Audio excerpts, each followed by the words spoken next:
មន្ត្រីជាន់ខ្ពស់កម្ពុជាអះអាងថាយោធាថៃកំពុងព្យាយាមគូសខ្សែបន្ទាត់ព្រំដែនថ្មីដើម្បីបញ្ចូលទីតាំងកម្ពុជាដែលត្រូវបានថៃឈ្លានពាននិងកាន់កាប់ដោយខុសច្បាប់ទៅក្នុងទឹកដីរបស់ថៃលោកអ៊ិតសុថារដ្ឋលេខាធិការនៃរដ្ឋលេខាធិការដ្ឋានកិច្ចការព្រំដែនបានថ្លែងដូចនេះតាមរយៈវីដេអូដែលក្រសួងព័ត៌មានបានចេញផ្សាយកាលពីថ្ងៃទី27ខែមិថុនាឆ្នាំ2026តាមខ្ញុំដឹងយោធាថៃកំពុងព្យាយាមគូសខ្សែព្រំដែនថ្មីដើម្បីបញ្ចូលតំបន់ដែលថៃឈ្លានពាននិងកំពុងកាន់កាប់ដោយខុសច្បាប់ដាក់បញ្ចូលទៅក្នុងទឹកដីរបស់ថៃដូច្នេះកុំថាឡើយផែនទី L717 ដែលថៃបានប្រើទោះបីជាមានផែនទីផ្សេងទៀតដែលថៃផលិតឬគូសជាឯកតោភាគីក៏ដោយក៏ផែនទីទាំងនោះគ្មានតម្លៃឬមានអានុភាពតាមផ្លូវច្បាប់នោះឡើយ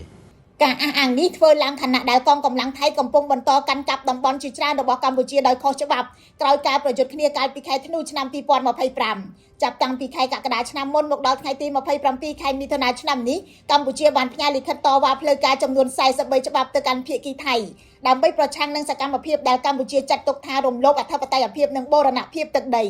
យោងតាមក្រសួងការបរទេសទីតាំងរបស់កម្ពុជាដែលត្រូវបានថៃកាន់កាប់ដោយខុសច្បាប់មាននៅក្នុងខេត្តបន្ទាយមានជ័យពោធិ៍សាត់ព្រះវិហារនិងឧត្តរមានជ័យក្នុងនោះមានភូមិព្រៃច័ន្ទភូមិជោគជ័យនិងបឹងត្រកួននៅខេត្តបន្ទាយមានជ័យតំបន់ភ្លុកដំរីនិងច្រកអន្តរជាតិថ្មដានៅខេត្តពោធិ៍សាត់និងតំបន់អានសេះតាថៅភ្នំទ្របប្រាសាទខ្នាប្រាសាទតាក្របីប្រាសាទតាមន់តូចតាមន់ធំអូស្មាច់និងជប់អង្គុញជាដើមនៅតំបន់ខ្លះថៃបានដាក់ទូកុងតឺន័របន្លាលួសទង់ជាតិនិងរូបសំណាកដើម្បីបង្កើតការគ្រប់គ្រងជាក់ស្ដែងលើដីដែលជាអធិបតេយ្យភាពរបស់កម្ពុជាការនេះបណ្ដាលឲ្យប្រជាពលរដ្ឋខ្មែរដែលភៀសខ្លួនជាច្រើនមិនអាចត្រឡប់ទៅរស់នៅលំនៅឋានរបស់ខ្លួនវិញបានចំណែកភាគីថៃកន្លងមកបានបដិសេធការចោទប្រកាន់របស់កម្ពុជាដោយអះអាងថាសកម្មភាពរបស់ខ្លួននៅតាមបណ្ដោយព្រំដែនគឺស្របតាមបទឈប់បាញ់ទោះយ៉ាងណាលោកអ៊ិតសុថាបានបញ្ជាក់ជាថ្មីថាព្រំដែនកម្ពុជាថៃត្រូវបានកំណត់រួចហើយតាំងពីដើមសតវត្សទី20តាមរយៈអនុសញ្ញាសន្ធិសញ្ញាផែនទីកំណត់ហេតុបោះបង្គោលព្រំដែនដែលរៀបចំឡើងដោយភាគីបារាំងតំណាងឲ្យកម្ពុជានិងភាគីសៀមដែលជាប្រទេសថៃបច្ចុប្បន្ន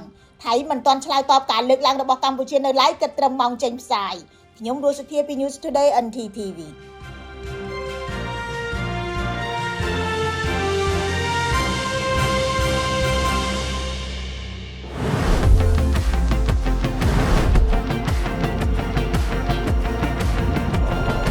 Let's go. The new Ford Territory.